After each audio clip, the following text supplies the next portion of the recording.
Session का नाम है the secret of the Shiledars, Shivaji के ऐतिहासिक खजाने की खोज। और जो खास मेहमान हैं, मैं चाहता हूं कि तालियों के साथ, तालियां पहले बजती रहें, मैं मंच पर आमंत्रित करना चाहूंगा actor, host, singer Rajeev Khandelwal को।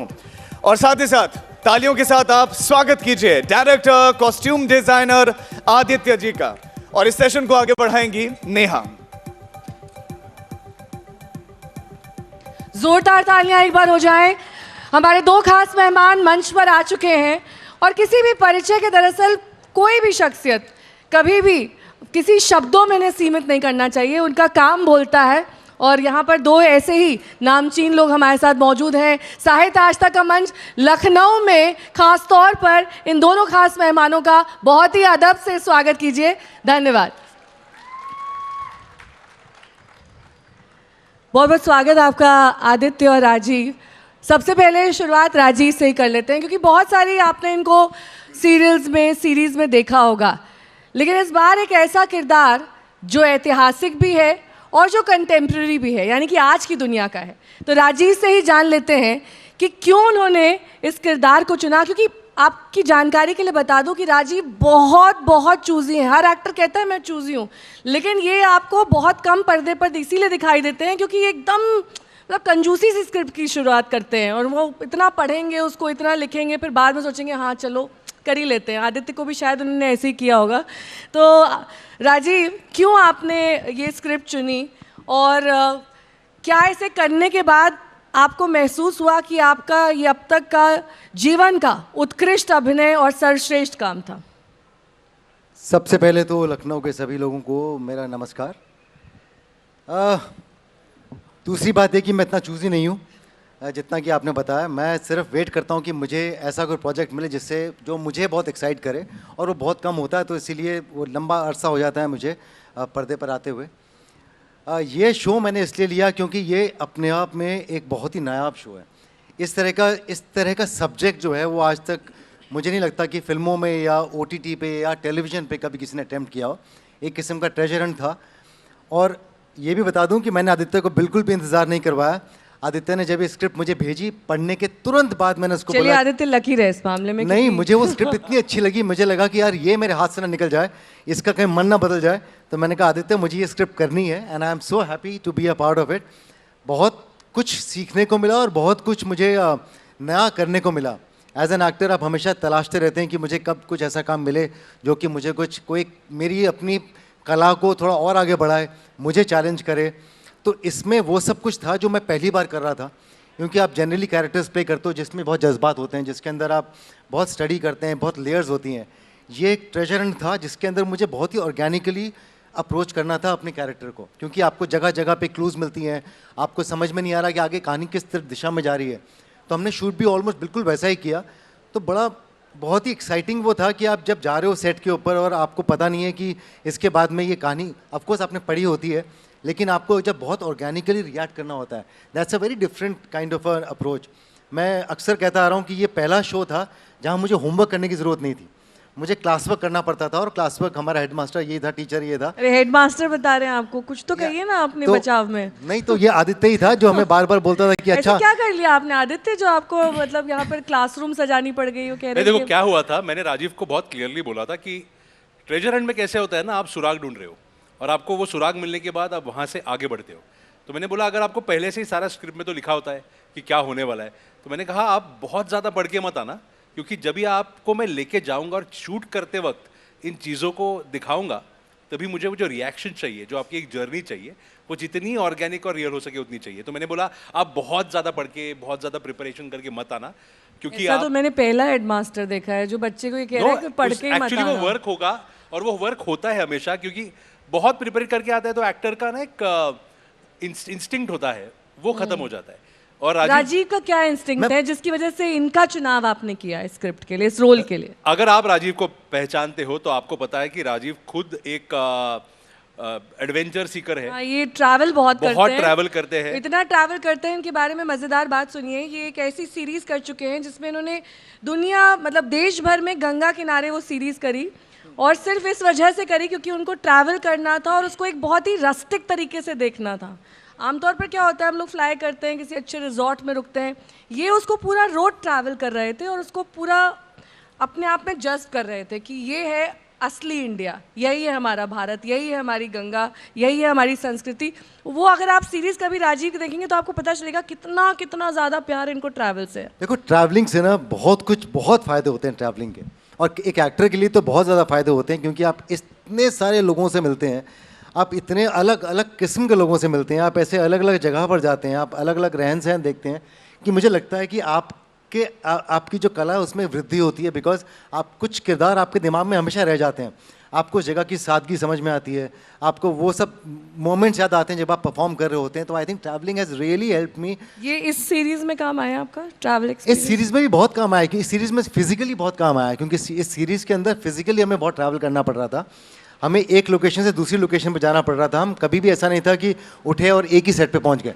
हम लोग महाराष्ट्र में हमने बहुत जगह शूटिंग की, हमने कर्नाटका में जाकर शूटिंग की, तो वो जो अलग अलग जगह पर जाकर शूट करना था, अडेप्ट करना था, हर जगह पे 5 स्टार्स नहीं थे। बताइए लखनऊ आके कैसा लग रहा है आपको राजीव?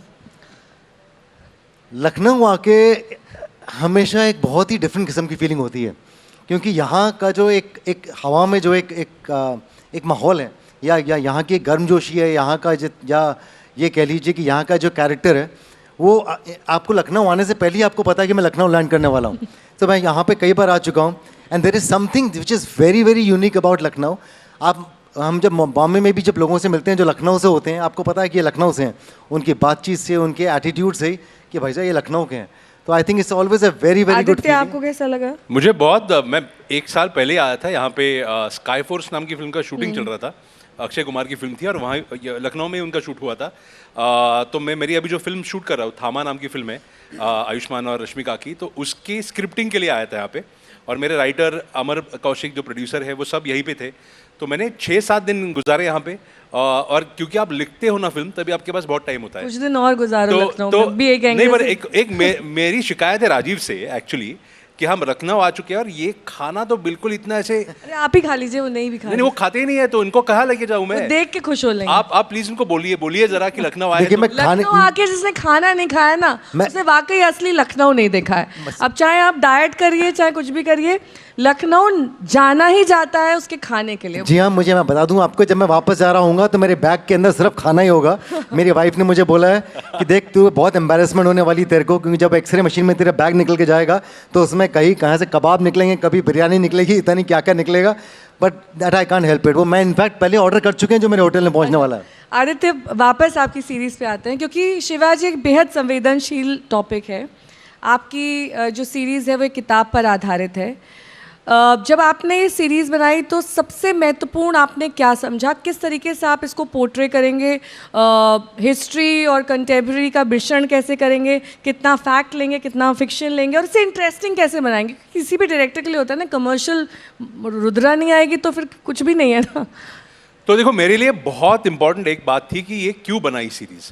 उसके पीछे एक सबसे बड़ा विचार ये था कि जिस किताब पे ये सीरीज़ आधारित है, उस किताब में छत्रपति शिवाजी महाराज और उनके खजाने और उनकी हिस्ट्री के बारे में बहुत इंटरेस्टिंग तरीके से और बहुत एंटरटेनिंग तरीके से उन्होंने कहानी जो खड़ी की थी।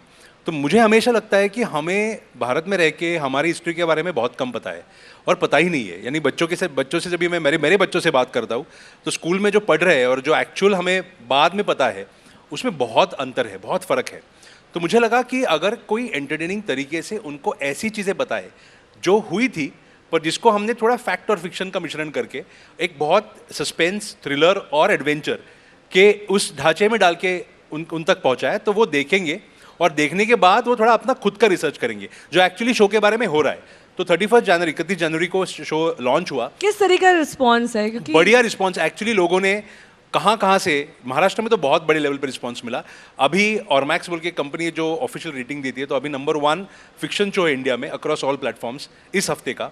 बहुत लोगों ने उसको देखा है, बहुत लोगों ने बहुत देख रहे हैं। पर मुझे लगता है कैसे है ना, एक इसका सबसे बड़ा यूएसपी जो था वो यही था कि हम ऐसी ऑडियंस तक पहुँचे इस शो को लेके जिनको इतिहास में थोड़ी रुचि है या नहीं है, तो वो रुचि निर्माण हो। और जो इतिहास दिखाया हमने उसमें फिक्शन है, पर एक बहुत इंटरेस्टिंग फैक्ट भी है। और उस किसी फैक्ट ने को काउंटर किया इस पूरे जो आपने डिपिक्शन नहीं किया है? किया, नहीं किया, बिकॉज बहुत सॉलिड बहुत रिसर्च। सारे लोग आ जाते हैं काउंटर करने हमें डर कि था, आपने जो दिखाया अरे ये तो हमें सच ही डर नहीं था है। कि लोग करेंगे, पर हमें ये भी एक आत्मविश्वास था कि हमने बहुत तगड़े रिसर्च करके इसको खड़ा किया है, तो अगर कोई भी आएगा तो हमारे पास फैक्ट्स होंगे उसको काउंटर करने के लिए। तो ये खजाना कौन सा है, उसका पूरा उसकी जर्नी कौन सी है, उसकी हिस्ट्री कौन सी है, वो शो में बहुत इंटरेस्टिंग तरीके से अनकवर होती है। एक बड़ा इंटरेस्टिंग अभी चीज़ हुई बैक स्टेज। राजीव का जो किरदार है, जो नाम है, वो हिस्टोरियन के साथ मैं अभी स्टेज 2 पर सेशन कर रही थी। भट्ट साहब हैं वो, और वही नाम राजीव का है इस सीरीज में। Doctor Ravi Bhatt, historian. तो आपके साथ अगर कभी ऐसा हुआ है राजीव कि ऐसे आपको कोई किरदार हो, उसी नाम से लोग बुलाने लगे, इतनी पॉपुलर वो सीरीज हो जाए कि लोग कहने लगे अरे ये तो वो जा रहा है, ये तो रवि भट्ट जा रहा है। हाँ, ये तो हुआ ही है ना। मेरा पहला शो जो सोच मैंने है। किया था, जी हाँ, वो बट मैंने डिफरेंट जो कैरेक्टर्स प्ले किए हैं, वो जब मैं उस टाइम पे कर रहा होता हूँ तो उसमें से काफ़ी कैरेक्टर्स हैं, चाहे वो लेफ्ट राइट लेफ्ट का कैरेक्टर हो, या वो रिपोर्टर का कैरेक्टर हो, या आमिर का कैरेक्टर हो। वो कभी कभी जो कैरेक्टर्स पॉपुलर हो जाते हैं, या शैतान का कैरेक्टर हो, आई थिंक जब कैरेक्टर्स पॉपुलर हो जाते हैं तो लोग आपको उसी नाम से बुलाने लगते हैं।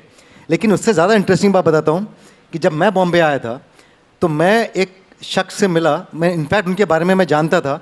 उनका नाम था राजीव खंडेलवाल, और वही स्पेलिंग राजीव खंडेलवाल उनका नाम था। वो डायरेक्टर हैं बॉम्बे के अंदर।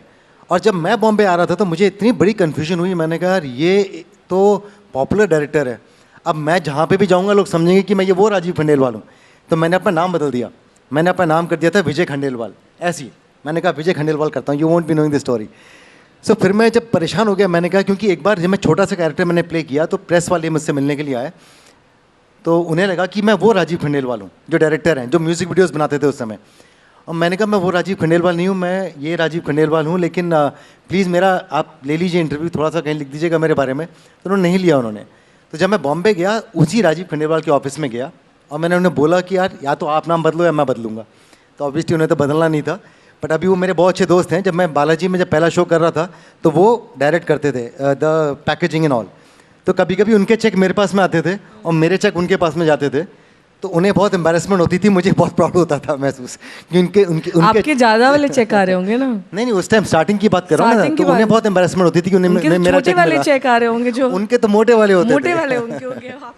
हाँ करेक्ट, तो उन्हें बहुत एम्बैरेसमेंट पर होती अभी थी। अभी जो पीछे हुआ वो बहुत बड़ा कोइंसिडेंस था। मुझे we are also very surprised कि ऐसे कैसे, इतना कोइंसिडेंस कैसे हो सकता है। और वो सेशन भी मैंने ही किया था, तो मुझे अचानक से याद आया कि वो अभी तो हम हिस्टोरियन की बात करें तो अचानक से वो प्रकट हो गए और बोलने लगे अरे मुझे तो पता चला कि आपका शो में भी यही नाम है। नेहा, तुम प्यार की बात कर रही थी ना कि कितना प्यार मिल रहा है हमें शो में। सोचो इतना प्यार मिल रहा है कि मुझे सोशल मीडिया पे एक्टिव कर दिया है। जब से ये शो आया तब से मैं इंस्टाग्राम ये सोशल मीडिया की इनकी ये कहानी है कि लोग सोचते हैं ये हैं भी इंस्टा पे, ये नहीं है, गायब हो जाते हैं, महीनों महीनों गायब रहते तो हैं। मैं बिल्कुल भी एक्टिव नहीं होता हूँ, लेकिन पिछले 15 दिन से मैं हर रोज़ सुबह उठ के जाता हूँ देखने के लिए, क्योंकि गलती से जब आपने कभी कोई डायरेक्ट मैसेज पढ़ लिया और इतना प्यार भरे अगर आपके भरे रहते हैं और आप पढ़ना शुरू करते हैं, जिसे हम एडिक्शन कहते हैं, तो वो एडिक्शन मेरे साथ में हो गया। क्योंकि every day I am waking up and I am reading But it's messages. nice ना to live in that moment। हो सकता है थोड़े दिन बाद आप फिर अपने उसी फेज में चले जाएं जब कुछ करेक्ट भी है, नहीं। बचे कुछ दिनों तो के अभी बस, जब तक या है हनीमून चल रहा है अभी। हनीमून जब तक चल रहा है एंजॉय करिए। Aditya, coming back to the series, Rajeev was an obvious choice. आपने कहा कि जब आपके जहन में उनका नाम आया तो यू फाउंड हिम फिट और परफेक्ट फॉर दैट रोल, या कुछ और भी, कोई और भी देवर options 3 थे? क्राइटेरियाज मेरे Okay. लिए बहुत बड़े इंपॉर्टेंट क्राइटेरियाज थे सिलेक्ट करते वक्त। एक तो वो ऐसे आदमी हो जिसको खुद को एडवेंचर पसंद है, क्योंकि उनको ऐसी चीज़ें करनी है शो में जहाँ पे उनको ऐसी जगहों पे जाना है, तो उनकी अगर खुद की रुचि नहीं हो ऐसे एडवेंचर ट्रैवल की, तो फिर वो दिखेगा भी। तो मुझे इंस्टिंक्टिव एक्टर चाहिए था, एक फिजिकली परफॉर्मेंस बहुत इधर डिमांडिंग था, एक्शन करनी थी, भागना था, दौड़ना था, जगहों पे जाना था, और एडवेंचर आता है तो ये सब आता है। तो राजीव उसके लिए बहुत फिट आदमी है। दूसरी बात ऐसी थी कि मुझे ऐसा एक आदमी चाहिए था जो जब भी खजाने की कोई भी क्लूज़ या आपके सामने कुछ भी अगर लिटरेचर या ऐसा कुछ आए तो लगे इसको देख के कि यार ये कर सकता है। वो एक होता है ना पढ़ाकू इंसान, तो वो है थोड़ा वैसे कि ही पढ़े भी हैं कढ़े भी हैं, है ना? दोनों दोनों है। हैं। तो लगता है इनको देख के कि ये कर पाएंगे ये बात, ये चीज़। और तीसरी बात थी कि थोड़ा मुझे आप इनको पहले से जानते थे? नहीं, मैंने उनका सारा काम देखा तो था। आपको कैसे पता चला कि एक perception होती है। एडवेंचर फ्रीक है नहीं, और हेडस्टैंड मुझे कर नहीं लेते पता हैं, था, योगा मुझे कर नहीं- लेते हैं, मुझे हॉर्स बिल्कुल नहीं राइडिंग पता था। करते हैं, सब पता था आपको? फर्स्ट वीडियो कॉल जब भी मेरा उनसे हुआ तभी ये सब करते हुए दिखे मुझे, और तब से मुझे ऐसा लगने लगा कि कुछ ना कहाँ कुछ थे आप राजीव जब ये first Goa. Video call? Goa में था, लद्दाख में था, पता नहीं, गोवा में या था। आधे साल तो मेरे ख्याल से वहीं रहते हैं। गोवा में थे। नहीं, मैं कभी गोवा में रहता हूँ, कभी लद्दाख में रहता हूँ, कभी हिमाचल में रहता हूँ, कभी केरला में रहता आपको हूँ। ये बात पता है राजीव के बारे में कि कभी एक जगह नहीं टिकते हैं? He loves to travel. इनके पैर में चक्री लगी हुई है, ये कभी आपको पूछेंगे आप तो इनको लद्दाख सुनाई देगा, कभी कोई बहुत ही ऐसी अननोन जगह जो आपने सुनी ही नहीं होगी, पूछना पड़ेगा अरे भाई ये है कहाँ वर्ल्ड मैप में, वेयर हैव यू गॉन? तो ये इनके बारे में बड़ा फेमस, और शायद यही वजह रही कि आदित्य ने वो भी है। और तीसरी वजह ऐसे थी कि क्या होता है जब आप एडवेंचर एक्शन शो करते हो तो आपको एक यंग मेल फॉलोइंग तो आने ही वाली है, पर आपको एक फीमेल ऑडियंस भी लगती है। तो राजीव को एक बहुत ऑर्गेनिकली फीमेल ऑडियंस मिल जाती है, जो हमने देखा था सोशल मीडिया पे। अगर जब हम आए थे तभी जो मैक्सिमम तालियां बजी और वो लड़कियों ने बजाई थी, ऐसे मुझे लग रहा है। ज्यादा लग रही है मुझे यहाँ ऑडियंस में भी, मुझे लगता है तो कि नहीं, इनका और मुझे पता है इनके बारे में, बिकॉज सुजल इतना फेमस हुआ था और सोशल मीडिया पे जब भी अभी भी शो को सारा जो प्यार मिलता है, जो मैसेजेस आते हैं, तभी भी love you Rajeev, I love you Rajeev, ऐसे वाले बहुत सारे मैसेजेस नीचे होते हैं, तो वो सारी लड़कियां होती है। तो उसका फ़ायदा हमें बहुत हुआ है शो को, डेफिनेटली कहूँगा मैं। शो में एक कंटिन्यूटी होती है कई बार, and to maintain that continuity over long period of time, मतलब वो क्योंकि आपकी शूटिंग लंबे समय तक चलती है, उसमें राजीव सपोज फॉर एग्जांपल ऐसी जगह गए जहाँ पूरा टैन हो गए या उनका कुछ और लुक में चेंज हो गया, क्या ऐसा कोई चैलेंज आया कभी आदित्य? नहीं आया मुझे, एक्चुअली हमने एक स्ट्रेच में शूट किया ना शो, तो आई थिंक हमने तो he was forever for you. He was forever For you, by you, with also you. see he looks the same। वो 20 साल 30 35 साल 25 साल से ऐसे ही दिख रहे मैं हैं। तो इनसे जब भी मिलती हूँ तो ये सेम ही दिखते हैं, तो वो डर था ही नहीं मेरे मुझ में कि यार ये थोड़ा एक स्केड्यूल के बीच में कुछ बदल के आएगा इंसान। बिल्कुल। लेकिन जैसे तुमने कहा ना कंटिन्यूटी की प्रॉब्लम होती है, वो हमें चैलेंजेस थे, क्योंकि आपको नहीं मालूम होता, आपने आज शूटिंग की है, 10 दिन के बाद में आप एक्शन करते वक्त आपका स्लिप डिस्क हो गया, आप गिर गए कहीं से या कुछ हो गया, लेकिन आप जो जब हुआ वापस- इनके साथ। जो हुआ मेरे साथ में, और फिर अब आप वापस सेट पे जा रहे हो और सेट पे जाके आपको इमोशन तो वही दिखाना है, लेकिन बहुत कुछ बदल चुका है उसके दौरान। सो बीच में ऐसा ही कुछ हुआ था कि हम एक्शन सीक्वेंस कर रहे थे और एक जगह से कुछ 30 फुट से जंप मारना था, तो मैंने जंप मारा और मेरा जो लैंडिंग था वो काफ़ी हार्ड लैंडिंग हुआ। तो उस समय मुझे नहीं मालूम था कि मेरी बैक में कुछ प्रॉब्लम हो गई है। शूट कंटिन्यू कर रहे थे हम लोग और करते गए, पर वो पेन बढ़ता गया मेरे। और जब हम एक फोर्ट है महाराष्ट्र में, रायगढ़ फोर्ट, जो कि बहुत स्टीप फोर्ट है, बहुत ऊंचाई जगह, काफ़ी फेमस है वो, छत्रपति शिवाजी महाराज का फोर्ट है। हम जब वहाँ पे गए और वहाँ एक्शन करना था हमें, उस एक्शन करने से पहले मुझे रियलाइज़ हुआ कि यार मुझे दिखाना पड़ेगा डॉक्टर को, क्योंकि ये जा नहीं रहा है पेन। तो जब मैंने MRI कराया तो मालूम पड़ा कि स्लिप डिस्क है, बट शेड्यूल जो हमारा था वो सेट था। So I had to go there and I had to tell Aditya कि आदित्य देख ऐसा ऐसा हो गया है, लेकिन ये एक्शन में कॉम्प्रोमाइज़ नहीं करेंगे, हम ये एक्शन पूरा का पूरा करेंगे। तो बेल्ट बांध के आप बैठे हैं कहीं पीछे, फिर आप रिक्वेस्ट कर रहे हैं, 2 जने आपको खड़ा कर रहे हैं, फिर आदित्य भी मान नहीं रहा है कि यार अच्छा राजीव कोई बात नहीं यार, एक शॉट और करेंगे क्या, वहाँ से दौड़ के इतना आएंगे क्या, अगर हो सके तो। कभी बॉडी डबल ये तो यूज कर सकते हैं ना आप? नहीं, ये इनको ही अच्छा नहीं लगता है। अगर मैं कर भी We लूँ तो would ये not want to बोलेंगे use, but अगर I would like to, but वो खुद मानेंगे नहीं, मुझे पता है वो कैसे है। नहीं सी, कभी कभी कुछ एक्शन सीक्वेंस में आप चाहते हैं कि भले ही आपको पता है कि उतने लंबे शॉट से आप दिखोगे भी नहीं, बट आई थिंक वो एक्साइटमेंट भी इतना ज़्यादा होती है कि यार मैं ही करता हूँ, बाई चांस नज़र आ गया तो मैं ही हूँगा। तो समटाइम वो आ जाएगी, वो एज भी आ जाएगी जब आप बोलोगे बॉडी डबल यूज़ कर ले। आई थिंक श्योर आपकी एज गेस करना तो मुश्किल है, लेकिन क्योंकि सालों साल आप ऐसे ही दिख रहे हैं ना, अब आगे भी 10 साल ऐसे ही दिखेंगे। एक साथ ही गिरूंगा मैं जब गिरूंगा, तो मुझे लगता है। आदित्य, क्योंकि छत्रपति शिवाजी से बहुत सारे इमोशंस जुड़े हुए हैं, और ख़ासतौर पर जिस रीजन में आपने जाकर फिल्म बनाई है, क्या ऐसा कोई चैलेंज कभी आया पॉलिटिकली ही, क्योंकि एक सेंसिटिव सब्जेक्ट है, एक ऐसा इशू है जिस पर बहुत सारे विवाद और कंट्रोवर्सी हो चुके हैं, वो डर आपके मन में था? नहीं, देखो कैसा था, हमने किताब का सहारा भी लिया था, बिकॉज किताब तो लोगों ने पढ़ी थी। किताब के 9 एडिशंस आ चुके थे, लोगों ने बहुत किताब पसंद की थी, तो अगर हम किताब को अडॉप्ट कर रहे थे तो हमें पता था कि किताब में जो चीज़ें बताई गई है वो लोगों ने एक सर्टन लेवल तक एक्सेप्ट कर ली है। दूसरी बात ऐसी थी ना कि अगर ये खजाने की बात हो रही है और अगर हम कह रहे हैं कि छत्रपति शिवाजी महाराज का खजाना है, तो लोगों को जिस खजाने के बारे में पता है वो सूरत से लूटा हुआ खजाने के बारे में पता है। हमारे शो में जो खजाना है वो कम्प्लीटली अलग खजाना है। तो ये कौन सा खजाना है और यहाँ से जो एक फिक्शन शुरू होता है, हमें थोड़ा सा डर नहीं था, पर एक देखना था कि लोग हमारी स्टोरी, हमारी वर्जन, हमारा जो वर्जन होगा उसको लोग एक्सेप्ट करेंगे क्या।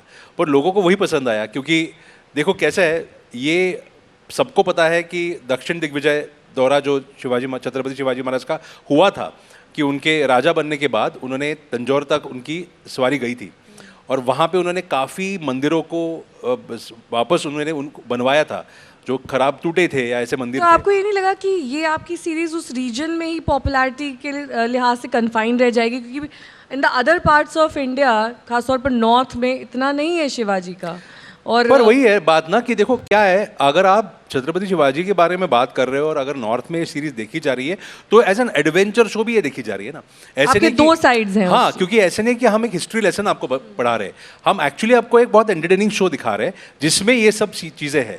तो इनफैक्ट मैं आपको ये बताना चाहता हूँ कि यूपी में से ही बहुत सारे लोगों ने जो हमें नंबर्स मिलते हैं ना, तो ऐसे थे कि बहुत सारे लोगों ने शो देखा है यहाँ पे, और जो हमें मैसेजेस आते थे वो ये भी थे कि हमें पता ही नहीं था इस चीज़ों के बारे में, और देख के बहुत मज़ा आया। तो जो सिंहासन है छत्रपति शिवाजी महाराज का, जिसके बारे में शो में बहुत बड़ी वो एक डिस्कवरी है, तो वो लोगों को पसंद आया। कितने लोगों ने यहाँ ऑडियंस में ये सीरीज देखी है, ये हॉटस्टार डिज्नी पर?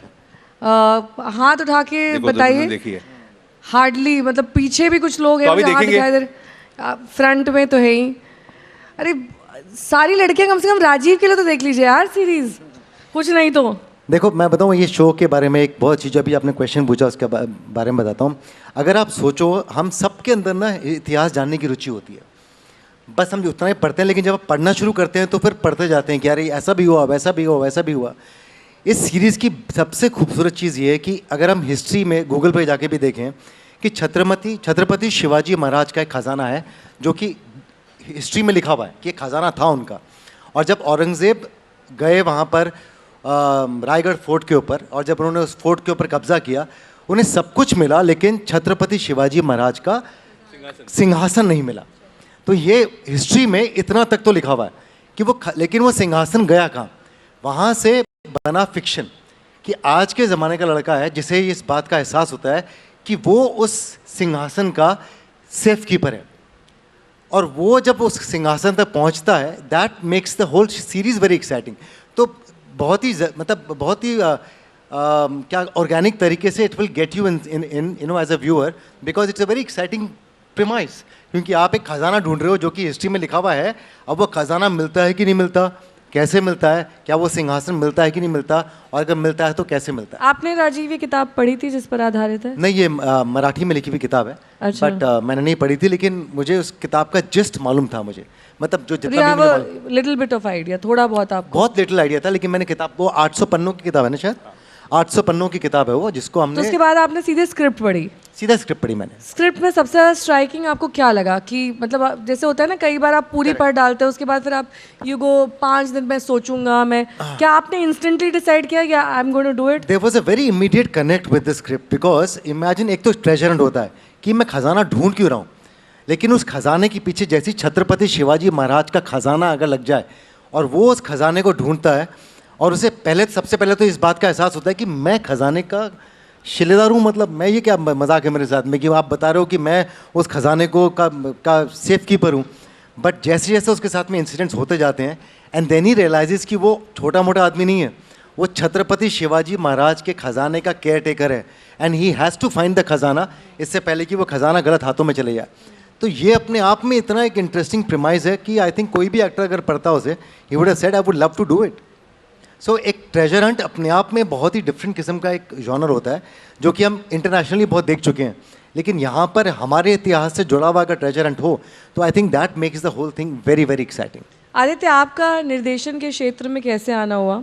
ये आपसे बहुत लोगों ने सवाल पूछा होगा, लेकिन जो आपके नाम के साथ कॉस्ट्यूम डिजाइनर भी अटैच्ड है, ये क्या एक इत्तेफाक है या ये नहीं, आपने by इत्तेफाक ही choice? है, इत्तेफाक ही है। बहुत बार ऐसे होता है कि एज ए डायरेक्टर आपको सब करना पड़ता है। जब भी मैं शुरुआत कर रहा था, मैंने मराठी फिल्में एक 9-10 बनाई थी, तभी शुरुआत की मराठी मेरी 2-3 फिल्में थी, तभी मुझे ऐसे लगा कि जो कॉस्ट्यूम टीम थी उनसे काम नहीं हो रहा था, तो मैंने वो काम कर लिया था।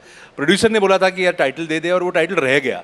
तो एक्चुअली मैं कॉस्ट्यूम डिज़ाइनर हूँ नहीं, मैं डायरेक्टर हूँ, और एज ए डायरेक्टर ना, जब भी आपको सारी चीज़ें करनी पड़ती है तभी बहुत सारे नाम टैग्स लग जाते हैं, बट आई थिंक वो विकीपीडिया पे जो रह जाता है ना टैग, वो बहुत लोग पढ़ लेते हैं और उनको लगता है ऐसा कुछ, पर ऐसा कुछ है नहीं। बाय द वे, तुमने पूछा कि निर्देशन में आना कैसे हुआ, बता दूं ये थर्ड जनरेशन है, फोर्थ जनरेशन है। He comes from a very very respected family background, जिसमें से ये फोर्थ जनरेशन है और जो अभी झंडे गाड़ रहा है। तो ये जो आपका सीरीज़ का इतना रिस्पॉन्स आ रहा है, आपने मुझे दिखाया था millions and millions of views across various platforms. आप आज के दौर में आदित्य सोशल मीडिया को प्रमोशन के लिए कितना अहम टूल मानते हैं? नहीं, मुझे लगता है बहुत, या फिर आपको लगता है कि काम बोलता है? इफ योर वर्क इज नहीं, देखो काम बोलता है बट टूल बहुत बढ़िया टूल है। जैसे मैंने इसी साल अभी मेरे 2 प्रोजेक्ट्स आए थे, ये सीक्रेट ऑफ शिलेदार्स तो अभी आया था। What if you have actors like वो सोशल मीडिया पे एक्टिव नहीं, पर हमने एक्टिव करवाया उनको। देखो कैसे होता है, फोर्स किया इनको आपने? अभी बात ऐसी है कि मेरे को फोर्स करने की बात होती नहीं है, हम इनको खुद को भी लगा कि शो आ रहा है तो मुझे करना चाहिए, और यूथ तक पहुंचना है तो करना बहुत ज़रूरी भी है। जैसे मेरी एक फिल्म आई थी मुंजा नाम की, जो मैंने डायरेक्ट की थी, तो उस फिल्म में 2 नए कलाकार थे, उनको भी सोशल मीडिया पे उनका प्रेजेंस था नहीं, पर हमें लगा कि नहीं, सोशल मीडिया बहुत बड़ा टूल है, तो उनको अभय वर्मा जो एक्टर है पानीपत के है वो, और शर्वरी, उन दोनों को हमने काफ़ी प्रमोट किया था ऑन सोशल मीडिया। तो आज अगर लोगों को उनके बारे में पता है तो वो सोशल मीडिया के कारण भी बहुत बड़े लेवल पे है। फिल्म मेरी अगर वो पहुंची है लोगों तक तो वो भी सोशल मीडिया के कारण पहुंची है। हमारे शो के बारे में भी यही कहूँगा मैं कि वर्ड ऑफ माउथ जो होता है ना, वो बहुत इंपॉर्टेंट होता है। वो वर्ड ऑफ माउथ ट्रैवल भी सोशल मीडिया पे होता है, तो आप उसको नज़रअंदाज आज नहीं कर सकते हो। I think it's a very important tool. वो थोड़ा रिस्पॉन्सिबली आप इस्तेमाल करो, वही मैं कहूँगा, बट बहुत बढ़िया टूल है वो। मेरा ये मानना है कि सोशल मीडिया ना एक भ्रम भी है। I will be very honest, that's why मैं सोशल मीडिया पे इतना एक्टिव नहीं हूँ। मुझे लगता है सोशल मीडिया एक भ्रम भी है, एक भ्रम पैदा कर देता है, और आप बिलीव करने लगते हैं कि ये जो आपके बारे में कहा जा रहा है या जो नहीं कहा जा रहा है, या कोई आपके बारे में अपशब्द भी कह रहा है, आप सबको बहुत पर्सनल लेना शुरू कर देते हैं। मेरा मापदंड है किसी शो का या फिल्म का या प्रोजेक्ट का वर्क करना इज़ एक्चुअल रिस्पॉन्स। मैं अपने घर से बाहर निकला और मुझे कितने लोगों ने मुझे बोला कि राजीव आपकी फिल्म पसंद आई या आपका शो पसंद आया। मैं ट्रैवल कर रहा हूँ तो कितने लोगों ने मेरे पास में आके बात की। सोशल मीडिया पे तो बहुत लोग आ जाएंगे, because there are, I don't think कि मेरे लिए सोशल मीडिया पे कोई एग्जिस्ट भी करता है। मुझे लगता है ये एब्सोल्युटली भ्रम है, टोटल ऑर्गेनिक भी होता है वो। आई डोंट नो, बट मेरा ये मानना है, क्योंकि जब मैं कुछ चीज़ें ऐसी पढ़ता हूँ सोशल मीडिया पे तो मुझे लगता है कि नहीं यार, ये आदमी एग्जिस्ट कर ही नहीं सकता। आप ये लैंग्वेज कैसे बोल सकते हैं? साहित्य जैसा इवेंट करते हैं हम, इसे भी अपने वेरियस सोशल मीडिया प्लेटफॉर्म से प्रमोट करते हैं, और वहाँ पर ज़्यादा व्यूज़ और ज़्यादा अच्छा रिस्पॉन्स लोग ज़्यादा तादाद में मैं देखते डिनाई हैं। नहीं कर रहा हूँ, मैं कह रहा हूँ कि आता है, उसमें से कितना हकीकत में होता है, कितना तब्दील होता है, कितना कन्वर्ट होता है, ये मुझे नहीं मालूम है। मैं इसलिए कह रहा हूँ क्योंकि जब ये सीरीज़ ख़त्म हुई है उसके बाद जब मैं ट्रैवल करके अलीबाग तक गया, अभी रिसेंटली बात कर रहा हूँ, मैं अलीबाग तक गया, वो एक फेरी जाती है जिसके अंदर आप जाते हैं, at least about every third person, I am talking right now Maharashtra का response, every third person is coming, sir आपका शिलेदार देखा। मुझसे कोई गेट खोल के मुझे, बिकॉज छत्रपति शिवाजी महाराज उन लोगों के लिए बहुत बहुत ज़्यादा उनकी मान्यता है वहाँ पे, मेरे लिए मैं रो की सर्विस में मैं फेरी में गाड़ी पार्क कर रहा था, they did not charge me money कि शिलेदार साहब आए। मैंने कहा अरे बाप रे, ये क्या रिस्पॉन्स है। सो when you get that organic response, लोग मेरे पास में आ रहे थे, मैं किसी रेस्टोरेंट में गया तो मुझे बोल रहे हैं राजीव सर देखिए मैं क्षत्रिय हूँ, छत्रपति शिवाजी महाराज का वो सिंहासन देख के ना मैं सर कायल हो गया। So when you get this kind of response, humanized touch, you know this is working then. This is working. आपको सोशल मीडिया पे कितने लोग भी बोलते हैं कि यार आप बहुत चल रहा है, आपका मजा आ रहा है देख के। I do not know whether it actually converts और is it just. Aditya, you feel it should be a combination of both? No, मुझे लगता है एक्टर्स के लिए ना एक बहुत इंपॉर्टेंट बात यह है कि थोड़ा एक्सक्लूसिविटी भी जरूरी होती है, क्योंकि आप देखो, आप एक्टर्स को कहाँ देखना पसंद करते हो? आप उनको देखना पसंद करते हो कंटेंट में, फिल्म में, सीरीज में, एक्टिंग करते वक्त। अभी आप एक्टर सब चीज़ अपनी खुद की डाल रहे हैं, रोज 4 पोस्ट कर रहा है, मैं कहाँ घूम रहा हूँ, कैसे जिम कर रहा हूँ, कहाँ ट्रैवल कर रहा हूँ, तो ना उसके बारे में ना आपके एक जो एक No, but then you are a private person. Maybe you don't want to share all No, that. but you see that best of actors are not very open to their life. You know, उनके बारे में जो intrigue है ना, But अपने काम के बारे में तो डाल देते हैं। काम के बारे में इसलिए तो कर रहे हैं राजीव ने सब। प्रूव करके दिखा नहीं, दिया मैं ना। धीरे तो कर रहे हैं धीरे मैं धीरे धीरे भी आ रहा हूँ वहाँ पे, धीरे-धीरे काम आ के रहे लाइन पे। वक्त, काम के वक्त, काम अगली बार आपके साथ काम करेंगे, सब कुछ डालेंगे, where he is going, what he is doing. अब मुझे डर है ज्यादा ही ना कर ले। अभी उल्टा डर है कि बहुत ज्यादा ना कर ले। नहीं, I think give me another 10 days, 10 दिन के बाद मैं वापस गायब हो जाऊंगा। ये फिर ट्रैवल पे निकल जाएंगे मुझे लग रहा है। Anyhow, coming back to your series, कई बार ऐसा होता है राजीव कि आप कोई सीरीज करते हैं and in reminiscence like in if you go in hindsight आपको लगता है ये पार्ट मैं और बेहतर कर सकता था. Here if I see it, Aditya अगर मुझे ये चांस दोबारा दे तो मैं इस चीज़ को रीशूट करना चाहूँगा. 200%. ऐसा कितनी और बार हम हुआ? सबको अपने काम के बारे में ऐसा लगता है, नहीं? Not necessary. कई लोग होते हैं यार ठीक है कर दिया. नहीं, मुझे इस बात का मुझे झूठ नहीं बोल मालूम रहे था हैं। कि नहीं मुझे, मैं बता रहा हूँ, मैं करेक्ट बोल रही हूँ. बहुत अच्छा क्वेश्चन पूछा है मुझसे, बिकॉज जब हम शूट कर रहे थे मैं कई बार झेम जाता रहा आदित्य के ऊपर. अरे हो गया ना यार, अभी इससे ज़रा क्या तेरे को रिएक्शन दूँ मैं. आई डेंट नो कि ये क्या देख रहा है, क्या सोच रहा है, ये बन के कैसा आएगा. और जब आप रिस्पॉन्स अच्छा मिलता है आपको, तो आपको लगता है काश मैंने आदित्य को और समझा होता कि ये मुझे क्या बोल रहा है. कि हाँ राजीव, ये क्लू मिला तुझे, लेकिन इसको थोड़ा सा और बढ़ा ना अपना एक्साइटमेंट को. क्योंकि मैं, बिकॉज आपको हर मोड़ पे कोई क्लू मिल रहा है. तो एक बार आपको मिला तो आपने बोला अच्छा ये दिखाया, आपने शौक दिखाया. दूसरी बार मिला तो आपने शौक दिखाया. अब मैं उसको बोलता है हर बार ना ये शौक मुझसे कैसे दिखाऊं. राजीव डिग्री बढ़ा, डिग्री, बिकॉज जब तुझे मिल रहा है. इमेजिन आई डेंट एक्चुअली, मैं खुद को बहुत इंटेलिजेंट समझता हूँ, लेकिन आई थिंक उस टाइम पे मैं अपनी इंटेलिजेंस में थोड़ा मात खा गया. Now if I was to do this again Aditya, I am telling you, now if I was to do this again, You have done it I many would take times. It to another level all together. I just, Aditya को आपसे कोई complain नहीं है. You are only telling him. तो अब next time Aditya will be little harder on you. अगर इसका season 2 बनता है तो डेफिनेटली आई विल बी. पर आपने कहा कि यहाँ पर एंड हो गया है. There is no scope. Story end हो गई, बट मुझे लगता है अपनी हिस्ट्री में इतनी सारी कहानियां हैं, इतने सारे ऐसे हिडन ट्रेजर्स है जिसको हम डेफिनेटली जाके ढूंढ सकते हैं. भारत में तो इतनी चीज़ें होती, इतनी बड़ी हिस्ट्री है हमारी, तो अगले सीजन के लिए तो हमारे पास काफ़ी कहानियां हैं. राजीव किस तरह के डायरेक्टर हैं? ये चिल्ड आउट हैं या कभी कभी हार्श हो जाते हैं, मिक्सचर हैं, या बहुत फ्रेंडली कूल एक्ट करते हैं, doesn't lose his temper? Aditya एक अच्छा डायरेक्टर इसलिए भी है क्योंकि एक बहुत अच्छा इंसान है. He is the most, I mean the most loved guy. मतलब मैं, बड़ा जलन हो रही है मुझे बोलते हुए, क्योंकि मैं चाहता हूँ कि हर सेट पे I should be the most loved one, but Aditya is the most loved person on the set, be it actors, be it technicians, be it anybody, for a simple reason. He doesn't think that he is the superior most, he is the captain, though he knows he is captain. बहुत responsible लड़का है, लेकिन at the same time I think इसमें इतना patience है, इतना patience है. जब मैं कभी कभी बहुत इसके देखता था कि ये कैसे हैंडल करता है, इतने लोगों को कैसे हैंडल करता है, झेपता नहीं है. मैं झेपता था. बाकी स्टार कास्ट के साथ कैसे थे? Very, that's something amazing. Her actor का अपना एक ना, एक बैगेज होता है, या एक अपना एक क्या कहूँ, उसकी एक अपनी. नहीं, कई बार कुछ लोगों में टैलेंट होता है ना, आपसे मिलेंगे तो आपको लगेगा यू आर वेरी स्पेशल. दूसरे से मिलेंगे उसको भी ये लगेगा अरे आदित्य सर का फेवरेट हूँ. टोटली, ये is he like that? 100% he will make everyone feel special. इसके एडीज, इंटर्न्स, इसके जो टीम में जो इंटर्न्स भी होते हैं, दे आल्सो फील दैट कि यार आदित्य सर का सबसे फेवरेट तो मैं ही हूँगा या मैं ही होंगी. I just give you an example. Ashish Vidyarthi हमारे सीरीज़ में है. आशीष सर अभी भी इतने सालों के बाद भी वो हर सीन को ना बड़ा इम्प्रोवाइज करते हैं कि यार मैं ना ऐसा करता हूँ, एक आदित्य एक मैं करके दिखाऊँ तेरे को, देखना मैं ना इसको. और हम लोग सोचते रहे अरे आदित्य यार ये सीन लिखाना करते हैं ना, बट आदित्य पूरा सुनता था कि आशीष जी अभी बोलेंगे, आशीष सर कि मैं दिखाता हूँ ऐसा करके, एक यहाँ से जाऊँगा फिर मैं ऐसा करता हूँ, ऐसा करके. हाँ सर अच्छा है, एक वो वाला भी करते हैं, ये वाला भी करते हैं. तो वी न्यूज़ एग्जैक्टली कि इसको क्या चाहिए. जो जब बोलते थे तो उसमें से अच्छी चीज़ें निकाल लेता था, but he would never say यार जो मैं बोल रहा हूँ ना वो कर लो.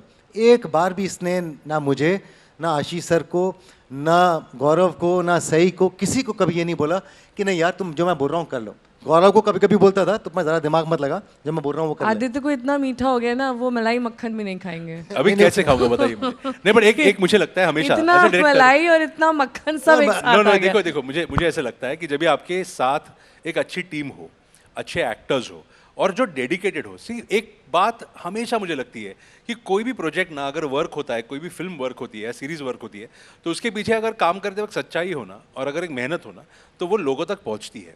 एक अपने लेवल तक तो लोगों तक पहुंचती है. तो अगर मुझे एज ए डायरेक्टर वो दिखती है कि कौन कितनी सच्चाई से काम कर रहा है, कौन कितना उसमें ऑल इन है. बहुत सारे लोग प्रोजेक्ट्स करते हैं बिकॉज उनको काम चाहिए, या अगर उनको एक पैसे अच्छे मिल रहे हैं या एक अपॉर्चुनिटी है. पर बहुत बार हमें एज ए डायरेक्टर तो दिखाई देता है कि यार इसकी इंटेंशन इस शो से या इस फिल्म से जुड़ने की क्या है. पर जब भी आपके पास ऐसी एक टीम हो ना जो पूरे दिल से आपको समर्पित है पूरी, कि आप जो कहो हम करने वाले हैं और पूरी सच्चाई से, तो फिर कहते हैं ना नई नई शादी में शुरुआती दिन बड़े अच्छे होते हैं. तो इसी से जुड़ा हुआ मैं एक सवाल पूछूं.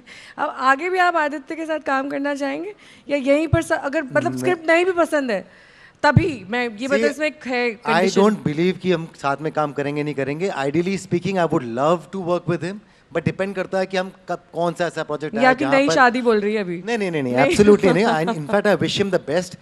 Why I want to work with him is also because ये चाहे मराठी फिल्म कर रहा है या ये हिंदी फिल्म कर रहा है या हिंदी सीरीज कर रहा है, he loves this project and he owns it. See, a very good example I'll tell you. इस समय ये 100 करोड़ की फिल्म कर रहा है, कल रात को शूट करके आ रहा है उसका एक portion, but despite that he is equally involve in secrets of the शिलेदार, क्योंकि ये उसके लिए उतना इंपॉर्टेंट हम है. बहुत शुक्रगुजार है आपने समय निकाला और आप साहित्य में आए, क्योंकि बहुत कम समय हमने आपको दिया हाँ करने के लिए। और नहीं हमें मुझे प्रमोट करना भी था शो, मुझे लोगों तक पहुंचाना भी था, पर मुझे ये भी लगा कि ये बहुत बढ़िया मंच है जहाँ पे साहित्य की बात हो सकती है, हिस्ट्री की बात हो सकती है, और क्योंकि हमारे शो में साहित्य भी है जिसपे इसीलिए यही वजह जिस किताब पे आधारित है, हाँ, चुनाव इसी वजह से Yes. किया गया।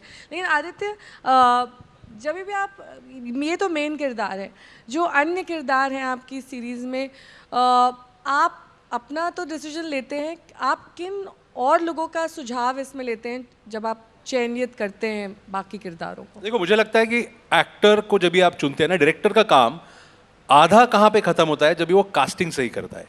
और कोई भी प्रोजेक्ट आप उठा लो, जब भी कास्टिंग सही होता है ना, तभी लोग एंड में जब भी वो शो जब भी आएगा तभी लोग बोलते हैं कि यार इसके अलावा कोई कर ही नहीं सकता था वो। तो ये कास्टिंग में एक प्रोसेस जो होती है वो बहुत हमारे यहाँ पे ना बहुत कम लोग उसको सही तरीके से करते हैं। बट अगर आप सही टैलेंट को चुनो, मैं नहीं कह रहा हूँ कि stars, I am talking about actors, आप सही एक्टर को चुनो उस पार्ट के लिए, तो आपका काम आधा half the battle is won. तो you have to trust the actor also. अभी राजीव को चुनने के पीछे जो चीज़ें हमने बात की, तो मुझे ये भी ट्रस्ट उसमें करना ज़रूरी है कि राजीव भी आप खुद का कुछ लाएगा उसमें। अगर मैं खुद उसको बोलूँगा सब क्या करना है मैं दिखा दूंगा, तो कुछ बचेगा ही नहीं जो राजीव कुछ अलग कर पाए। तो जो एक्स फैक्टर होता है ना, वो हर एक इंसान में होता है। जैसे आशीष सर के बारे में बात करता, आशीष जी ने 400 से ज़्यादा फिल्में की है, इतनी फिल्में की है उन्होंने। उनका जो एक्सपीरियंस है वो मेरे पास उसके 10% भी नहीं है। तो वो जब भी सेट पे आके सुझाव देते हैं, तो मुझे लगता है कि 400 फिल्मों के एक्सपीरियंस से एक आदमी आ रहा है जो कुछ बोल रहा है, तो डेफिनेटली वो शो बेटर करने के लिए बोल रहा है।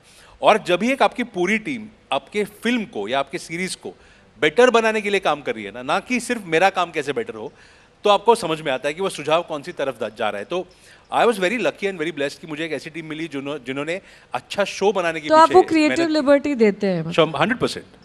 बट व्हाट इफ आप अग्री नहीं करते उस चीज से? तो मैं फिर बोल देता हूँ कि ये क्योंकि लार्जर पिक्चर मुझे पता होता है। उस बारे में साफ गोई से कह देते हैं कि ये नहीं जेल करता है, चाहे कोई बुरा माने चाहे भला माने, सब मान लेते हैं। अब राजीव को पूछना। नेवर, कई बार ऐसा हुआ कि मैं कुछ कर रहा हूँ और उसने बोला कि ये तो मैंने देखा हुआ है Rajiv, like you know this is the first natural instinct of yours which I know, I have seen your work, so I know this is your first natural instinct. Let's not do it this way, let's do it this way. दूसरा actor जो कि बहुत हमारा एक को actor है, बहुत अच्छा एक्टर है, गौरव अमलानी, वो बहुत मेहनत करता है। वो अपने सीन्स को ना, मतलब उसकी वैनिटी वैन में जाओ तो वहाँ पे रट्टे मार रहा होता है, एक एक उसको अपने डायलॉग के साथ साथ दूसरे के डायलॉग्स भी याद रहते हैं, वो इतनी मेहनत करता है। पर वो जब आता था कभी कभी तो used to tell him that कि एक काम कर, तो सब कुछ भूल जा, सब कुछ भूल जा और जस्ट सिंपल कर, जो तू मतलब नेचुरली ऑर्गेनिकली जो तू जा रहा है ना वो कर, ये मत घुस अब के अंदर की, बिकॉज इसमें इतनी लेयर नहीं है। What is important is your reaction to this moment right now. So I have seen him do that and also seen him accept कि अच्छा मैं एक और करूँ क्या, हाँ करना वापस, एक और करूँ क्या, करना वापस। So he and I think every director should be like him, should be very receptive. उसको ये समझना बहुत ज़रूरी है, जो कि I would say definition of a good director है, जो सबको साथ में लेके चले, सबकी किसी की कमी को समझना तो वो कमी भी समझे और हर इंसान का बेस्ट एक्सट्रैक्ट करके बाहर निकाले। आई think that is a very good quality in him. वही क्वालिटी शायद आदित्य में होगी जो इस सीरीज़ में निकल कर सामने आई और सबका बेस्ट इसमें सामने आया होगा। लेकिन आदित्य, ये हम किसी भी आपका प्रोडक्ट हो, भले ही वो सीरीज़ हो, कोई मूवी हो, जब वो अच्छा करती है ना तो सब अच्छा बोलते हैं, तारीफ़ करते हैं। आपको भी बहुत सारी चीज़ें यहाँ पर मंच पर कहने को मिली। जब वो ख़राब करती है, when it's going down, how difficult it is, कितना मुश्किल होता है उस वक्त अपने उस प्रोडक्ट के बारे में बात करना, डिस्कस करना, इंटरव्यूज़ देना या इस किसी मंच पर आना, टेढ़े मेढ़े सवाल पूछे जाना। कैसे आप उसको फेस करते? देखो मुझे लगता है डायरेक्टर ना वो अपने वो माँ बाप जैसे होता है, वो बच्चा उसका प्रोजेक्ट होता है, आपको खड़ा रहना पड़ता है। But nothing succeeds like success ना। नो अच्छा कर गया तो बढ़िया, देखो शाबाशी देंगे सब। अगर आपका बच्चा फेल होता है ना, एग्जाम में तो आपको ज़्यादा मेहनत करनी पड़ती है उसको अगली बार सक्सीड करने में। प्यारा तो वही बच्चा होता है ना जो सक्सीड हुआ, जो पास हो गया। दुनिया के लिए, पर आपके लिए सारे बच्चे सेम ही है। मैं तो वैसे देखता हूँ, मैं देखता हूँ कि अगर इनफैक्ट कोई मेरा अगर शो या फिल्म अगर नहीं चल रही है तो उसको ज़्यादा मेहनत करके उसको प्रमोट करना है, ज़्यादा मेहनत करके। अगर देखो लोगों को पसंद नहीं आता है तो आपको एक्सेप्ट करनी भी ज़रूरी है कि आप एक्सेप्ट कर लो कि लोगों को नहीं पसंद है, आप अगली बार बेटर कर लो। पर मैं ये भी देखता हूँ कि हम अपने यहाँ पे ना क्रिटिक्स बहुत ज़्यादा हो गया है कि सब क्रिटिक कर रहे हैं, सब कोई ना कोई तो एक रिव्यू डाल रहा है, कोई सोशल मीडिया पे ट्विटर पे लिख रहा है। तो आपको भी पता होना बहुत ज़रूरी है कि ऐसे कौन लोग हैं जिनकी आपको सुननी है। तो मैं हमेशा कहता हूँ कि कोई भी डायरेक्टर हो, प्रोड्यूसर हो, अगर आपके इर्द गिर्द 2-3 ऐसे लोग हैं जिनको आप जानते हो और जिनका कहना आप मानते हो, तो फिर इन ऐसे लोगों के साथ ना आप काम करो और ऐसे लोगों को अपना कंटेंट दिखा के उसमें सुधारना करके ही रिलीज़ करो। तो मैं उसके बाद फिर नहीं दिखता, ज़्यादा सुनता नहीं हो। देखो अगर नंबर्स वाइज नहीं वर्क हुआ तो अभी आप कुछ नहीं कर सकते। जैसे फिल्मों के लिए बहुत बार उसका सही टाइमिंग, उसका रिलीज़ का, उसका प्रमोशन का डायरेक्टर के हाथ में नहीं होता है।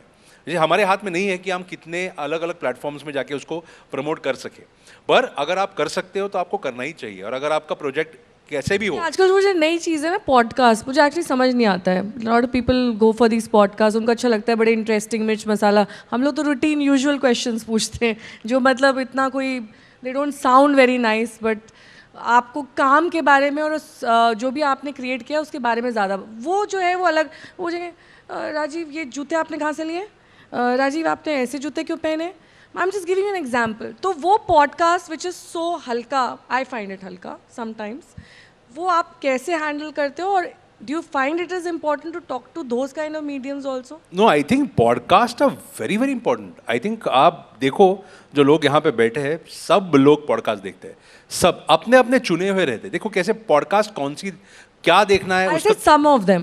नो देखो जहाँ पे ऊपर की बातें हो रही है वो तो मैं नहीं देखता, पर मुझे लगता है कि काफ़ी पॉडकास्ट जैसे जो अपने रिलीजन के बारे में बात करते हैं, अपने कंट्री के बारे में बात करते हैं, हिस्ट्री के बारे में बात करते हैं। आई एम श्योर राजीव ने भी कई ऐसे इंटरव्यूज दिए होंगे, राजीव, जिसमें आपके काम के बारे में कम और बाकी जितनी तमाम चीज़ें हो सकती हैं उसके सबके बारे में बात कर लेते हैं। 100%। कैसे आप हैंडल करते हो उस पॉडकास्ट को? आप सो जाते हैं उसके अंदर, फिर आप कभी फिर जवाब आप मैन्युफैक्चर करते हो वहाँ बैठे बैठे, नथिंग हैपन्स ऑर्गेनिकली।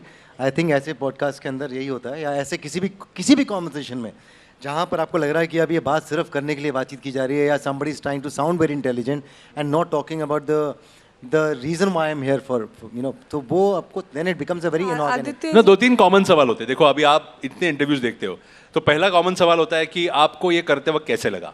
अभी कैसे लगा, क्या उसका क्या जवाब दे सकते हो? कैसा महसूस कर रहे हैं? कैसे महसूस किया आपने करते हो? एक्टर्स को तो कितना पूछा जाता है कि आप एक तो आपने क्यों किया, आपको कैसे लगा। अभी कैसे लगा में कोई नहीं बोलेगा कि मुझे बहुत खराब लगा करते वक्त, सब बोलेंगे मुझे अच्छा लगा। And the worst part is when people ask you अपने किरदार के बारे में बताइए। अरे जाके देखिए ना, मैं क्या अपने किरदार के बारे में बताऊँ आपको ज़्यादा। Same I would ask you, जो मैंने आदत कि जब आपके काम की आलोचना होती है आप उसको किस तरीके से लेते हैं? और इसमें भी अगर वैसे ही हुआ होता और आपने इतना काम किया इसमें, मतलब मेहनत करी, so many days of travel work, सभी काम में होता है वो राजीव, लेकिन कुछ चीज़ें आपके दिल से इसलिए जुड़ जाती है क्योंकि आपको एक उम्मीद होती है, अरे ये तो दिस शिलेदार मेरा तो सबसे उत्कृष्ट काम है, ये सबसे अच्छा होना चाहिए सबकी जुबान, पर ऐसा हुआ नहीं। आप कैसे लेंगे? देखिए जब आलोचना आपकी होती है और वो आलोचना अगर आपकी सेंसिबिलिटी से मैच खाती है, अगर आप जानते हैं कि कंस्ट्रक्टिव आलोचना है तो आपको हर्ट नहीं करती है। जब आपको लगता है कि कोई आलोचना कर रहा है जानबूझ के किसी गलत मंसूबे से, you know, with a wrong intent of bringing someone down, जिसमें आपको लगता है कि यार ये तो गलत बोल रहे हो तुम, मैंने ये किया ही नहीं, तुम अपना एक व्यू पॉइंट दे रहे हो। जैसे फॉर एग्जाम्पल सपोज करो शिलेदार के बारे में किसी ने कुछ कह दिया जो मुझे लगता है तो कहीं से भी मतलब it doesn't match up to anything, ये आप करने के लिए आलोचना कर रहे हो, that is where you find कि यार ये नेगेटिव, मतलब ये तुम्हारा अप्रोच ही बहुत गलत है। Be a nice person and कर कंस्ट्रक्टिव आलोचना करो आप। और कभी कभी क्या होता है, कभी कभी क्या होता है, आपको खुद ही को पता होता है कि ये मैं ना कमज़ोर था यहाँ पे, और अगर कोई बोलते कि ये वो सीन में ना थोड़ा सा, जैसे फॉर एग्जांपल आपकी जो इर्द गिर्द के लोग होते हैं ना, आपकी वाइफ हो गई या आपके जो बहुत ही क्लोज लोग होते हैं, जब वो आपकी आलोचना करते हैं तो आपको बुरा नहीं लगता, it hurts, but then you know उन्होंने पकड़ लिया, they could see that you were not very good in this one. And third thing, जब आपकी आलोचना होती है, जो तुम बोल रही थी ना कैसा लगता है जब आपको फिर आप बुला के क्वेश्चन पूछते हैं, जब आपकी आलोचना होती है, आपका काम जब नहीं चलता है तो आपको ऐसे मंच पे बुलाया भी नहीं जाता, तब आपको बड़ा हर्ट होता है आपने अच्छी बात कि आपको बुलाया नहीं जा रहा यार, मेरी बात ही नहीं कर रहा, मुझे लग क्योंकि रहा इट वाजंट टॉक्ड अबाउट ना, जो जिस चीज की चर्चा हो रही है उसके बारे में हर कोई जानना चाहता है। पर देखो हर कोई ये समझेगा, आलोचना जो बात कर रहे हैं कि क्रिटिसिज्म और ट्रोलिंग में बहुत फर्क है, और ये फर्क सब समझते हैं कि क्रिटिसिज्म जब ये आता है कि ये हमें अच्छा नहीं लगा, या आप बेटर करते, या मेरा टाइम, नहीं, वो सोशल मीडिया लैंग्वेज है ट्रोलिंग, उसमें No, no, but ये criticism बहुत नहीं, important वो है trolling आजकल। होती है, वो आजकल- हमारी भी होती है, मतलब in case we do anything, पर बहुत लोग अफेक्ट होते हैं उससे, बट बहुत ट्रोलिंग भी ना लोग। आफ्टर अ व्हाइल आपको थिक स्किन हो जाता है, आई थिंक आपको अगर आप परमानेंटली रहते हो सोशल मीडिया पे तो थिक्सन होते हो ना, मुझे जैसों के लिए थोड़ी ना। आपके लिए नहीं, मैं देख रहा हूँ अभी, देखिए ये राजीव के लिए अप्लाई नहीं होता है। नहीं, मैं रीड दैट लैंग्वेज, मुझे लगता है कि ये लोग एग्जिस्ट ही नहीं करते हैं। ये किस तरह They की do. लैंग्वेज यूज की जा रही है यहाँ पे? ये रोबोट है क्या? ये एआई जनरेटेड? नहीं, मैं अभी जो करंट चल रहा है उसी के बारे में बात करना चाहता हूँ कि जो अभी बीच में हुआ, जो क्लिप वायरल हुई और उसके बाद ट्रोलिंग हो रहा है इन सब अलवादी वाली। यूट्यूबर्स। यस, तो मुझे लगता है कि देखो क्रिटिसिज्म हमें सबने करना ही चाहिए, जो नहीं उसमें पसंद है। कंटेंट पे फिल्टरेशन नहीं है ना, नहीं, आप कुछ भी बोल रहे हैं हाँ 100% और आप क्रिटिसाइज, सोच रहे हैं कि आप जो भी बोल रहे हैं वो Criticize सुपर करो ही हिट हो करो। जाएगा क्योंकि आप बोल रहे हैं। और 100% क्रिटिसाइज करो, अगर नहीं सही है तो क्रिटिसाइज करो, पर कभी कभी ना एक लिमिट क्रॉस हो जाती है ट्रोलिंग के वक्त, और जब भी ट्रोल होता है ना तभी आदमी ना सामने वाला क्या है ना, एक कर्टन के पीछे बैठा है, उसका चेहरा ही नहीं दिखने वाला, उसका ना नाम आता है ना फोटो आता है, तो वो कुछ अनाप शनाप बोल देता है, और फिर वो डेथ थ्रेट से लेके सेक्सुअल थ्रेट से लेके ये सारी चीज़ें आना शुरू होता है। तो कोई भी जो जिसके तरफ ये आ रहे हैं ना, वो अफेक्ट होगा। वो कोई भी बोलेगा कि नहीं हो रहा है, तो लोग अफेक्ट होते हैं। तो वो थोड़ा मुझे लगता है हमें समझना चाहिए एज अ कम्युनिटी भी कि कितनी आलोचना सही है और कितनी ट्रोलिंग सही है। आपको भी लगता है राजीव बैलेंस होना चाहिए आलोचना, क्योंकि ट्रोलिंग तो खैर आपके मुझे ऐसा लगता है कि अगर आपको बैठ के बहुत अच्छा लग रहा है वहाँ से कि आपने किसी के लिए कुछ अपशब्द कह दिए, तो मैं I can't relate to it. मुझे नहीं लगता कि बिकॉज कि ऐसे लोग होते भी हैं। मैं हमेशा सोचता हूँ कि मेरे इर्द गिर्द भी जो लोग हैं जिनसे मैं मिलता हूँ, जिनसे वास्तविक रूप में मिलता हूँ, वो सब अच्छे लोग हैं। वो जब बुराई भी करते हैं आपकी तो वो एक अच्छे इंटेंट से आ रहे होते हैं। ये कौन लोग हैं जो ऐसी ऐसी बातें कर रहे हैं? डू दे रियली एग्जिस्ट और नॉट? दे डू एग्जिस्ट, और उनके पास मुझे लगता है कि एक कंस्ट्रक्टिव कोई टॉपिक नहीं होता है कई बार डिस्कशन के लिए भी, लेकिन यहाँ आज हमारा टॉपिक काफ़ी कंस्ट्रक्टिव था और उम्मीद है आप सबको पसंद आया होगा। बहुत बहुत शुक्रिया आदित्य और राजीव आप दोनों का इस मंच पर आने के लिए, और उम्मीद करते हैं आज के बाद आगे भी आप बेहतरीन काम करते रहेंगे। एक बार फिर से आपको बुलाने का यहाँ मौका मिलेगा। हमें इस मंच पर हमेशा बहुत बहुत शुक्रिया। बुलाते एक बार जोरदार तालियां हो जाए। Thank you very much. Thank you very much. Thank you.